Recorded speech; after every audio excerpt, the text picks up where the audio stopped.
Somaliland mudane Muuse Biixi Cabdi oo maalinimada bariya hadii Alla idmo lagu wado inuu soo gaaro magaalada Laascaanood ee xarunta gobolka Sool. Magaalada Laascaanood oo kamid ah gobolada ay ka jiraan baahiyaha aasaasiga ee dhanka nolosha, waxaana bulshada gobolku ay u dhagtaagaysaa waxqabadka uu wado madaxweynaha bulshada gaar ahaan dhanka biyaha, waxbarashada, caafimaadka, amniga, booliska iyo ciidamada taraafikada badankooda ay dhamaystirnayn.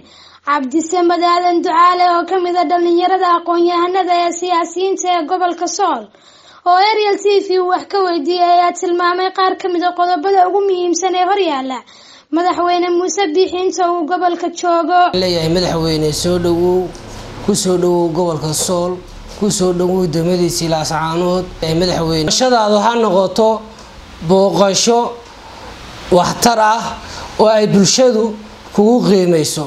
bulshadu waxay isweydiinaysaa imaanshaha madaxweynuhu muxuu yahay, muxuu se wadaa, muxuu qabtay sanadkuu joogay, muxuu ballan qaadi doonaa. yeysan noqonin madaxweyne intaad iska timaadid oo afar oday aad magaalada kula kulantid oo aad koraq tagtid ciidamada soo salaatid inaad dib noqotid. gobolka Sool qof ka cod badnaa oo cod laga siiyay ma jiro madaxweyne, laakiin waa gobolada haddana gobolada Somaliland ugu dib ugu dhaca badan, hadday tahay xag amni, hadday tahay xag booliis, hadday tahay xag traffic, hadday tahay xag biyood.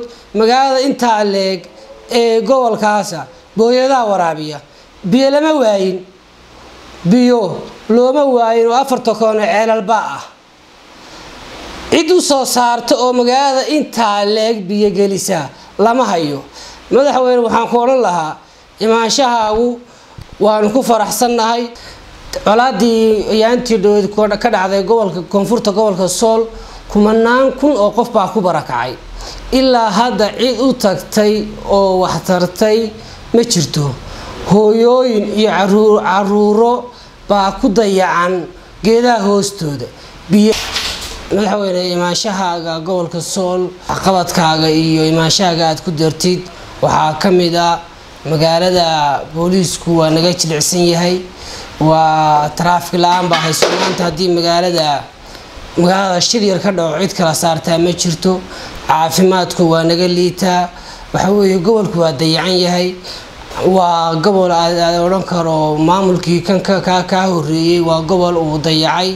waxa weeye kulle mar hadaad maanta timi dadkii aad ogeeday bacadka ku taagnaa adigoo aan madaxweyne aan ahayn, maanta adoo madaxweyne ah hadii ilaahay kuu keenay madaxweyne waxa laga rabaa inaad wax qabad muuqda oo taariikhda ku gala. waxa weeye aad gobolka kaga tagtid. waxa weeye oday yar oo oday beeleed oo aad meel kula shirtid waxa allaale waxay ku kordhinaysaa iyo meel ay ku galaysaa midna ma jirto. ayaan Cabdilaahi Xasan muuqaal baahiyaha Ariel magaalada Laascaanood.